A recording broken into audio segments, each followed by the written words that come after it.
Bathroom का construction हर आदमी करवाता है, लेकिन कुछ ऐसी बातें होती हैं जिसका ध्यान रखना होता है कंस्ट्रक्शन स्टार्ट करवाने से पहले, जिससे कि सेप्टिक टैंक, पाइप, बाथरूम की स्पेसिंग की प्रॉब्लम और उसकी वजह से लगने वाले खर्चे नहीं होते हैं। तो इसलिए आज मैं इस वीडियो में 18 ऐसी बातें बताने वाला हूँ जिसको कि अगर आप ध्यान रखोगे तो ना ही बाथरूम कंस्ट्रक्शन के वक्त और ना ही फ्यूचर में कभी भी अननेसेसरी प्रॉब्लम्स और खर्चे आएंगे। सो इसलिए बिना देर किए हुए चलो अब स्टार्ट करते हैं अपने वीडियो को। सबसे पहले तो जो बात आती है वो होती है टॉयलेट की साइज की और बाथरूम के साइज की। देखो क्या है ना कि टॉयलेट और बाथरूम ये तो अलग अलग चीजें हैं। टॉयलेट और बाथरूम को आप बना सकते हो साथ में, जैसा कि गेस्ट रूम में जनरली बना होता है, और इसको आप बना सकते हो अलग अलग भी, जैसा कि नॉर्मल होम्स में, रेजिडेंशियल होम्स में ये दिखता भी है। ठीक है। सो रिकमेंडेड साइज क्या है वो मैं आपको बताता हूँ। देखो रिकमेंडेड साइज है, अगर आप सेपरेट बना रहे हो टॉयलेट अलग और बाथरूम अलग, तो रिकमेंडेड साइज क्या है टॉयलेट के लिए? 66 इंच बाई 36 इंच। ठीक है। और बाथरूम का रिकमेंडेड साइज है 5 फीट बाई 4 फीट। ठीक है। ये हो गया अपना सेपरेट में। अब अगर अटैच्ड बनाते हो तो उसमें होता है 7 फीट बाई 4 फीट। और देखो सीलिंग की हाइट की जब बात आती है बाथरूम की, तो मैक्स टू मैक्स 8 फीट रखो, उससे ज्यादा की जरूरत नहीं पड़ती है। और उसके ऊपर जो भी आपका स्पेस बचता है आप उसको एज अ स्टोरेज स्पेस बना लो कि वहां पे आप अपना कुछ भी घर का सामान रख सकते हो। ठीक है। सो उस जगह को आप इस तरीके से यूटिलाइज कर सकते हो। 10 फीट का हाइट देने का बाथरूम में कोई बनता ही नहीं है। सीलिंग का हाइट 10 फीट रहे वो उसका कोई मीनिंग ही नहीं होता है। ठीक है। सो उसको 8 फीट रखो और उसके बाद जो भी ऊपर जगह बचेगा 2 फीट का, और उसको यूज कर लो स्टोरेज के लिए। दूसरा टिप, बाथरूम कंस्ट्रक्शन करवाते वक्त हम लोग बाथरूम को दो जोन में डिवाइड करते हैं। एक होता है वेट जोन और एक दूसरा होता है ड्राई जोन। वेट जोन किसको कहते हैं? तो अपना जो बाथरूम होता है उसको कहते हैं वेट जोन। और जो अपना टॉयलेट एरिया होता है और वॉश बेसिन एरिया, इन दोनों एरिया को मिला के ड्राई जोन कहते हैं। तो बाथरूम का जब भी कंस्ट्रक्शन करवाना है तो इन दोनों जोन को डिवाइड करके करवाना है। ठीक है। और क्या करवाने का क्या तरीका है कि बाथरूम को आप सबसे आखिर में दो, यानी बाथरूम के दरवाजे से सबसे जो दूर हो सकता है एरिया, उस एरिया में आप बाथरूम बनाओ। और दरवाजे से सबसे सटा हुआ वॉश बेसिन होगा, और वॉश बेसिन और बाथरूम के बीच में आपका टॉयलेट होगा। ये ऐसा अरेंजमेंट मैं क्यों कह रहा हूँ? इसलिए कह रहा हूँ कि देखो बाथरूम वेट एरिया होता है हमारा। ठीक है। अगर आप मान लो दरवाजे से सटा के अगर आप बाथरूम दे दोगे तो उसमें क्या होगा कि वो एरिया पूरा का पूरा वेट रहेगा। अब आदमी जब भी किसी को टॉयलेट जाना होगा तो उसको उस वेट एरिया से क्रॉस करना पड़ेगा, राइट? सो अगर वेट एरिया से क्रॉस करेगा तो वहां पे उसका चांस है कि वो स्लिप करके गिर जाए और उसको इंजरी हो। सो उस इंजरी को, उस हार्म को अवॉइड करने के लिए आदमी बाथरूम सबसे आखिरी में देता है, क्योंकि वो वेट एरिया है, वो वेट रहेगा तो कोई इशू नहीं है। बाथरूम सबसे आखिरी में है और उससे दरवाजे से सटा हुआ अपना टॉयलेट है, वॉश बेसिन है। तो जिसको भी जब भी टॉयलेट जाना होगा तो वो वेट एरिया क्रॉस नहीं करना पड़ेगा, यानी वो ड्राई एरिया में ही रहेगा। ड्राई एरिया में रहेगा तो कोई भी स्लिप करने का चांस नहीं बनेगा, जिसकी वजह से कोई भी हार्मिंग या फिर कोई भी इंजरी नहीं होगा। सो इसलिए बाथरूम को सबसे आखिरी में प्लेस करते हैं और दरवाजे से सटे हुए वॉश बेसिन और इन दोनों के बीच में टॉयलेट को प्लेस करते हैं। तीसरा टिप, देखो घर में जब जब भी बाथरूम और टॉयलेट बनवाते हो तो एक अटैच बाथरूम और टॉयलेट बनवाओ और एक सेपरेट टॉयलेट बनवाओ। ठीक है। इसका देखो एडवांटेज और डिसएडवांटेज क्या होता है। जब हम लोग अटैच बाथरूम और टॉयलेट बनवाते हैं तो उसमें क्या होता है, बेनिफिट क्या होता है कि अगर मान लो एक टॉयलेट एंगेज है तो दूसरा यूज हो सकता है, राइट? इमरजेंसी सिचुएशन में कोई भी दूसरा आदमी यूज कर सकता है। इसका डिसएडवांटेज क्या होता है कि कॉस्ट इनफेक्टिव होता है। ठीक है। लेकिन अगर आपने सिर्फ एक ही अटैच बाथरूम और टॉयलेट बनवाया है तो उस केस में क्या होता है ना कि कोई भी दूसरा इंसान, अगर एक बार वो बाथरूम या टॉयलेट एंगेज्ड है तो कोई भी दूसरा इंसान इमरजेंसी सिचुएशन में टॉयलेट यूज नहीं कर सकेगा, राइट? कोई दूसरा टॉयलेट है ही नहीं तो यूज ही कहाँ से करेगा आदमी। सो इसका फायदा क्या होता है कि देखो कॉस्ट इफेक्टिव तो होता है ये, और स्पेस भी इफेक्टिव होता है कि आपके घर का स्पेस भी बचता है, जिसकी वजह से आप वहां पे कुछ और अपना बनवा सकते हो। ठीक है।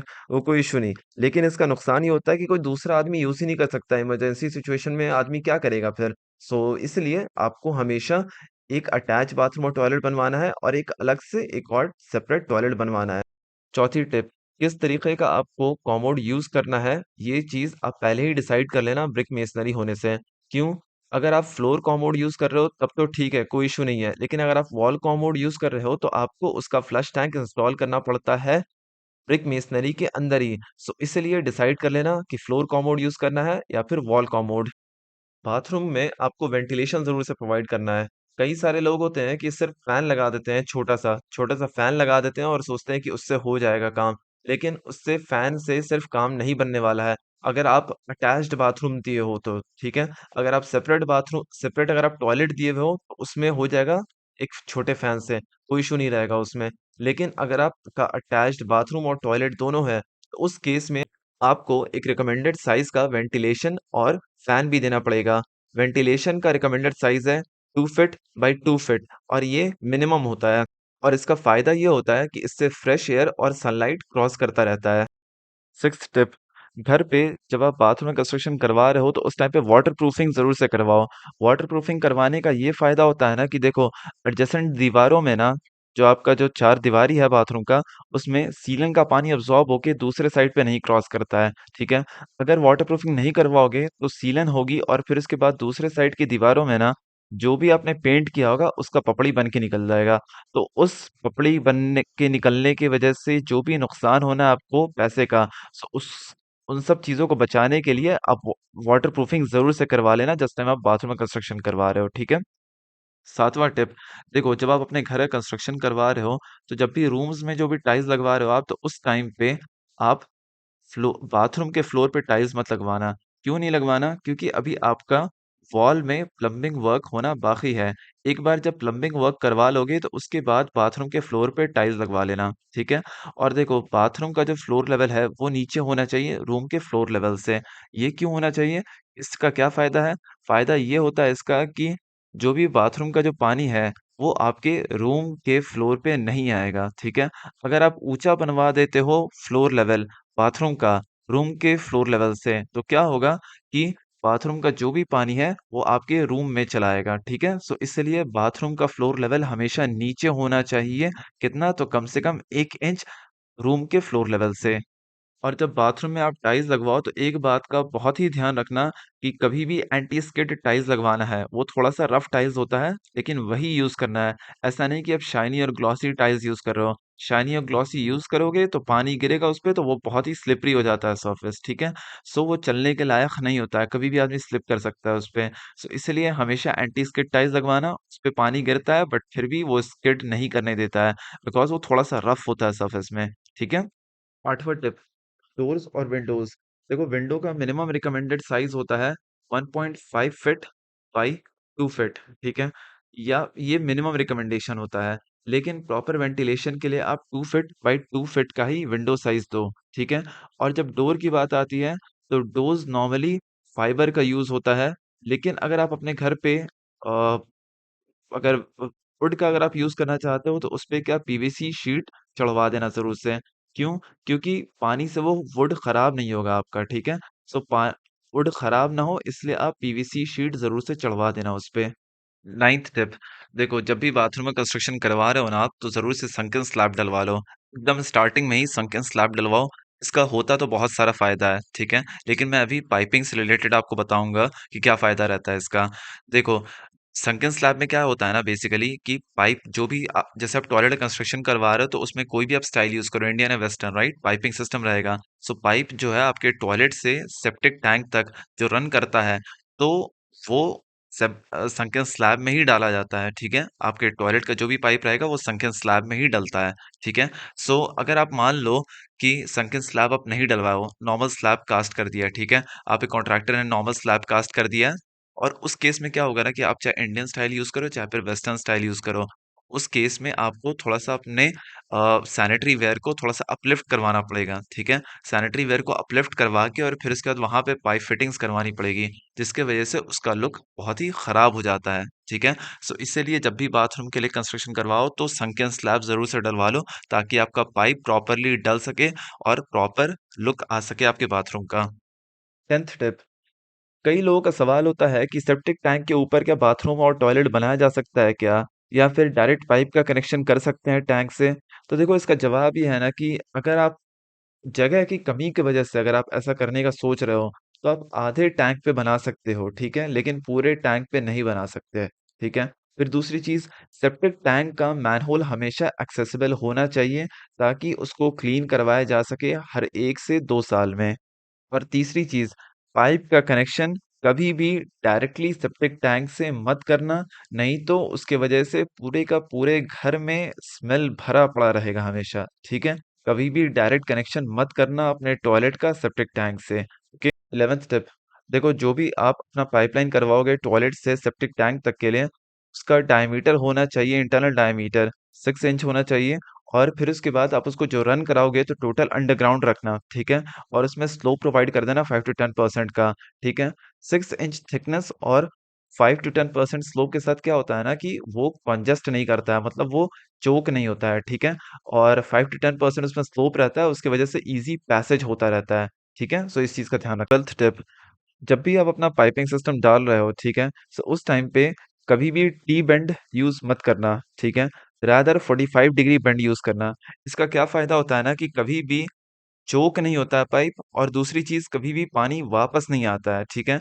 अगर टी बैंड यूज करते हो ना तो उसमें आसानी से पाइप चोक भी हो जाता है, और कभी कभार वाटर जो होता है रिवर्स आ जाता है, यानी पानी वापस आ जाता है। सो इसलिए कभी भी टी बैंड यूज मत करना, रादर 45 डिग्री बैंड यूज करना। 13th टिप, देखो कभी भी टॉयलेट का डायरेक्टली कनेक्शन मत कर देना मैन होल से, ठीक है? उसके बजाय एक गली ट्रैप दे देना पहले, और उसके बाद उसके थ्रू कनेक्शन करना, ठीक है? और जिन लोगों को अगर नहीं पता है गली ट्रैप क्या होता है तो मैं बता दूं, गली ट्रैप एक स्मॉल बेसिन टाइप का स्ट्रक्चर होता है, ठीक है?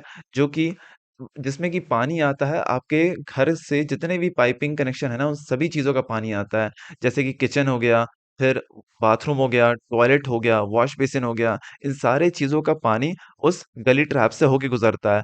और देखो गली ट्रैप का पर्पस क्या होता है, जैसे मान लो क्या होता है ना कि कभी कभार शैम्पू का सैशे या फिर सोप का सैशे या फिर कोई और भी चीज या फिर बाल वाल इसी तरीके से वो चले जाते हैं इसमें, पाइपिंग सिस्टम में आ जाता है। तो गली ट्रैप क्या होता है, इन सब चीजों को अपने पास रोक लेता है और मैनहोल में नहीं जाने देता है, ठीक है? सो उसका ये फायदा होता है। 14th टिप, जो भी प्लम्बिंग वर्क करना है आपको, वो सब का सब आपका ब्रिक मेसनरी से होके क्रॉस करेगा, ठीक है? ब्रिक मेसनरी कौन सा, तो प्लिंथ लेवल के जो नीचे जो ब्रिक मेसनरी रहता है उससे क्रॉस कराना, ठीक है? प्लिंथ लेवल में कोई भी स्ट्रक्चरल डैमेज मत करने देना, ओके? 15th टिप, देखो जहां पे भी आपको वाटर आउटलेट देना है ना उस दीवार की मोटाई 9 इंच मिनिमम रखनी होगी, ठीक है? अब 4 इंच के भी मोटाई में चल जाता है, लेकिन 9 इंच की दीवार जरूरी होती है। क्यों? क्योंकि देखो अगर 4 इंच की दीवार आप दोगे ना तो 2.5 से 3 इंच का चेज काटना पड़ता है पाइप के लिए, ठीक है? सो इनिशियली तो कोई प्रॉब्लम नहीं होता है, लेकिन बाद में वो प्रॉब्लम करने लगता है क्रैक आने की वजह से, ठीक है? सो क्रैक आ जाता है बाद में, इसीलिए आपको कम से कम 9 इंच की मोटा मोटा दीवार देना है, ओके? और देखो एक दूसरा फायदा ये होता है ना कि जब आप बाथरूम में 9 इंच मोटा दीवार देते हो, तो जब आप हैवी गीजर लगाओगे, 15 लीटर, 20 लीटर, 25 लीटर का गीजर जब आप लगाओगे ना, तो वहां पे ये वेट सहन कर पाता है। अगर आप 4 इंच का दीवार दोगे तो वो सहन नहीं कर पाएगा, इसलिए आप हमेशा 9 इंच मोटा दीवार देना जहां पे भी आपको वाटर आउटलेट लगाना होगा, ओके? 15th स्टेप, देखो जब आप पाइप इंस्टॉलेशन अपना कंप्लीट कर लोगे तो इमीडिएटली आप उसका जो भी फेस होगा उसको क्लोज कर देना। फेस क्लोज करने का क्या फायदा होता है कि कोई भी डस्ट या फिर इम्प्योरिटीज उसमें नहीं जाता है, ठीक है? जो कि बाद में यानी फ्यूचर में चोकिंग का कारण नहीं बन पाता है, ठीक है? सो इसीलिए पाइप इंस्टॉलेशन के इमीडिएटली बाद आप उसको क्लोज कर देना, ठीक है? 17th स्टेप, अगर आप घर पे अपने सबसे बेस्ट टॉयलेट यूज करना चाहते हो तो 4D फ्लशिंग टॉयलेट यूज करो। इसका क्या बेनिफिट है, साइक्लोन फ्लशिंग टेक्नोलॉजी यूज करता है ये। और इस टेक्नोलॉजी का क्या फायदा है कि जैसे ही आप फ्लश करोगे तो साइक्लोनिक वे में, साइक्लोनिक सर्कुलर वे होता है, राइट? साइक्लोन आता है तो सर्कुलर वे में आता है, तो उसी तरीके से ये सर्कुलर वे में क्या फ्लश होगा पानी, और इसके वजह से कॉमोड के पूरे इनर सरफेस की प्रॉपर क्लीनिंग हो जाती है। सो इसीलिए अगर आप बेस्ट टॉयलेट यूज करना चाहते हो तो 4D फ्लशिंग टॉयलेट यूज करना। और आखिरी 18th टिप, जो भी आपने पाइपिंग सिस्टम पूरा का पूरा घर में लेआउट करवाया है, उसका एक हार्ड कॉपी ले लेना आप, ठीक है? कॉन्ट्रैक्टर से अपने एक हार्ड कॉपी ले लेना, जिसका फ्यूचर बेनिफिट ये रहेगा कि मान लो कभी भी पाइपिंग सिस्टम में कहीं पे भी किसी भी पाइप में प्रॉब्लम आता है, तो आपके पास एक हार्ड कॉपी रहेगा जिससे कि पता चलेगा कि कौन सा पाइप कहाँ से स्टार्ट हुआ है और कहाँ रन कर रहा है और कहाँ जाके एंड हुआ है, ठीक है? सो इसका ये बेनिफिट रहता है। सो इसलिए एक हार्ड कॉपी ज़रूर से ले लेना। सो ये थी दोस्तों 18 ऐसी बातें जिसको कि आप ध्यान रखोगे तो आपका फ्यूचर में बहुत सारा पैसा और टाइम अननेसेसरीली वेस्ट होने से बच जाएगा, ठीक है? सो और देखो मेरा क्या है ना कि मेरे चैनल पे ना बहुत सारा नया-नया वीडियो आने वाला है, किस चीज़ पे? तो आरसीसी, स्लैब, बीम, कॉलम, फिर उसके बाद पुट्टी, पेंट इन सब का पूरा रेट एस्टिमेशन, पूरा का पूरा कॉस्ट एनालिसिस पे आने वाला है वीडियो और अलग-अलग और भी चीज़ों पे मेरा वीडियो आने वाला है, ठीक है? सो ज़रूर से मेरे चैनल को सब्सक्राइब कर लो, ठीक है?